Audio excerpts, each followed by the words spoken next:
Malcolm IV, nicknamed Virgo, the Maiden, King of Scots, was the eldest son of Henry, Earl of Huntingdon and Northumbria and Ada de Warenne.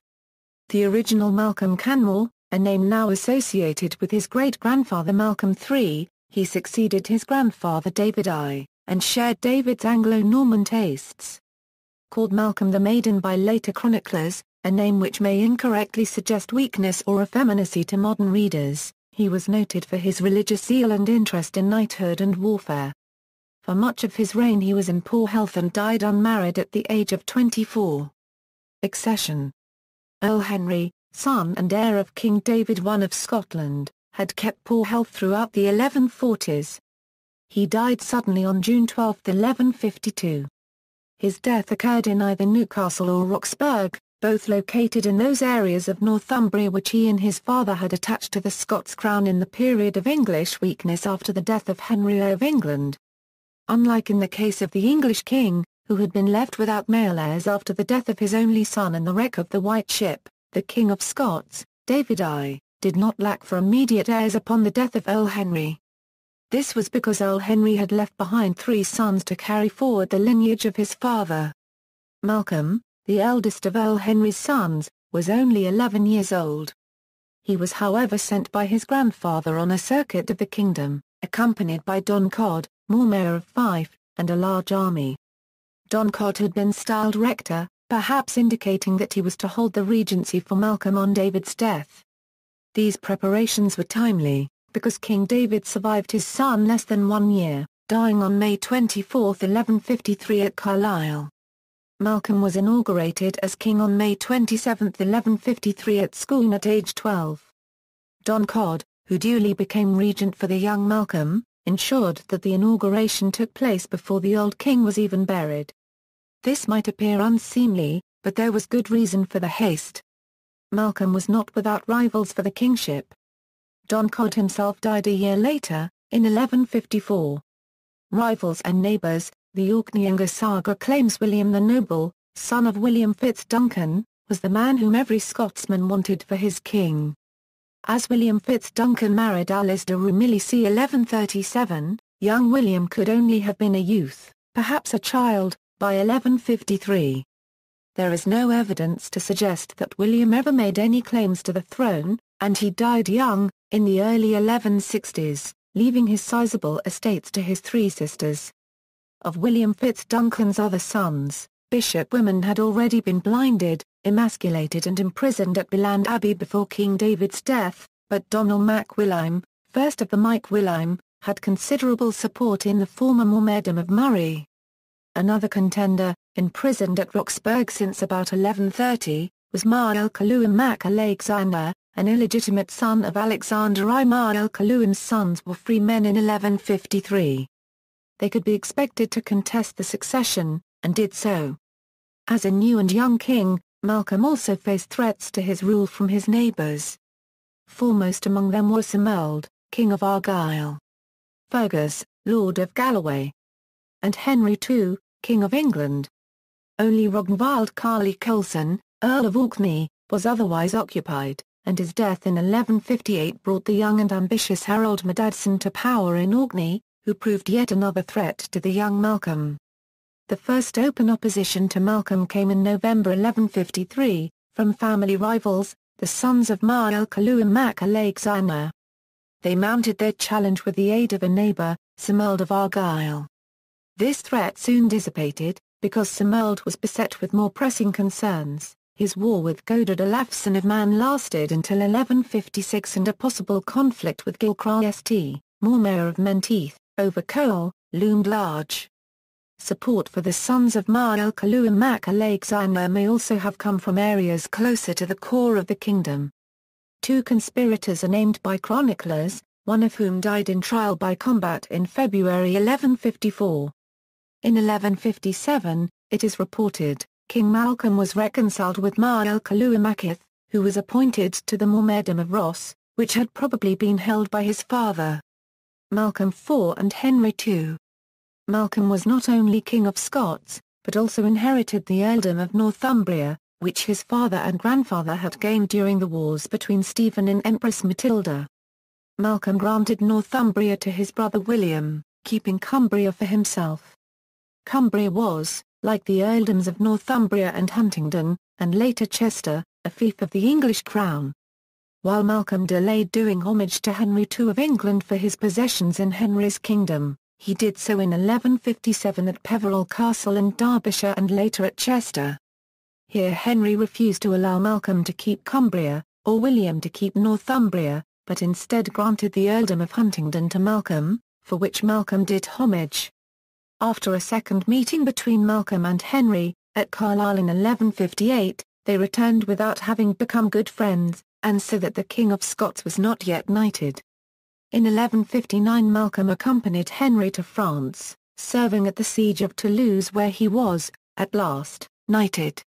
Whether this was the act of a King of Scots or of an Earl of Huntingdon we are not told. It was certainly the act of a man desperate for knightly arms, but that did not make it any more acceptable in Scotland. Malcolm returned from Toulouse in 1160. At Perth, Roger of Hoveden reports, he faced a rebellion by 6 earls, led by Furchar, Mormaer of Strathearn, who besieged the king. Given that Earl Furchar heads the list of those named, it is presumed that Doncod II, Mormaer of Fife, was not among the rebels. John of Fordun's version in the Gesta Annalia appears to suggest a peaceful settlement of the affair, and both Fordun and Hoveden follow the report of the revolt and its ending by stating that the king led an expedition into Galloway where he eventually defeated Fergus, Lord of Galloway, and took his son Echtred as a hostage while Fergus became a monk at Holyrood, dying there in 1161. While it was assumed that the earls included Fergus among their number, and that the expedition to Galloway was related to the revolt, it is now thought that the earls sought to have Malcolm attack Galloway, perhaps as a result of raids by Fergus. Sometime before July 1163, when he did homage to Henry II, Malcolm was taken seriously ill at Doncaster. Scottish sources report that a revolt in Murray brought Malcolm north, and it is said that he removed the men of Murray from the land of their birth, as of old Nebuchadnezzar, king of Babylon, had dealt with the Jews, and scattered them throughout the other districts of Scotland, both beyond the month and the side thereof, so that not even one native of that land abode there. Having made peace with Henry, replaced Fergus of Galloway with his sons, and resettled Murray, only one of Malcolm's foes remained, Somerled, by 1160 king of the Isles as well as of Argyll. In 1164, Somerled led a large army of Islesmen and Irishmen to attack Glasgow and Renfrew, where Walter Fitzalan had newly completed a castle. Somerled and his son Gillibrigt were killed in battle with the levies of the area, led by the Bishop of Glasgow, probably Herbert of Selkirk at that time. The chronicles of the day attributed the victory to the intercession of Saint Kentigern. Death and posterity. Malcolm died on December 9, 1165 at Jedburgh, aged 24. His premature death may have been hastened by Paget's disease. While his contemporaries were in no doubt that Malcolm had some of the qualities of a great king, later writers were less convinced. The compiler of the Annals of Ulster, writing soon after 1165, praises Malcolm. Mael Caluim Sin Mar Cubed R, son of Henry, High King of Scotland, the best Christian that was of the Goidhill, who dwell by the sea on the east for alms deeds, hospitality and piety, died. Likewise, William of Newburgh praises Malcolm, the most Christian king of the Scots, highly in his Historia Rerum Anglicarum. Nonetheless, Malcolm was not well regarded in all quarters. The Gesta Annalia remarks, Malcolm quite neglected the care, as well as governance, of his kingdom. Wherefore he was so hated by all the common people that William, the elder of his brothers, who had always been on bad terms with the English, and their lasting foe, forasmuch as they had taken away his patrimony, the earldom of Northumbria, to wit, was by them appointed warden of the whole kingdom, against the king's will. According to legend, he had a daughter who was betrothed to Henry, Prince of Capua, on the latter's deathbed, but this is false as Malcolm had no heirs.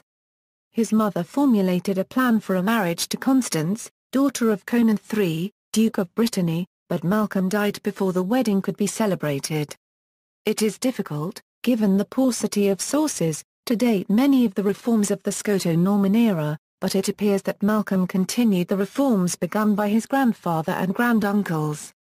The sheriffdoms of Crail, Dunfermline, Edinburgh, Forfar, Lanark and Linlithgow appear to date from Malcolm's reign, and the office of Justiciar of Lothian may also date from this period.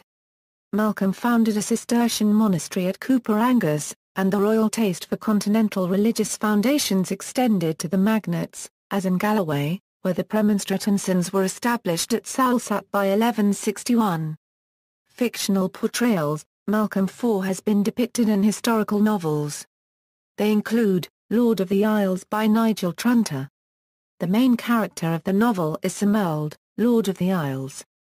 The plot follows his military career, rise to power, swearing of fealty to David I of Scotland, and support of a revolt against Malcolm IV.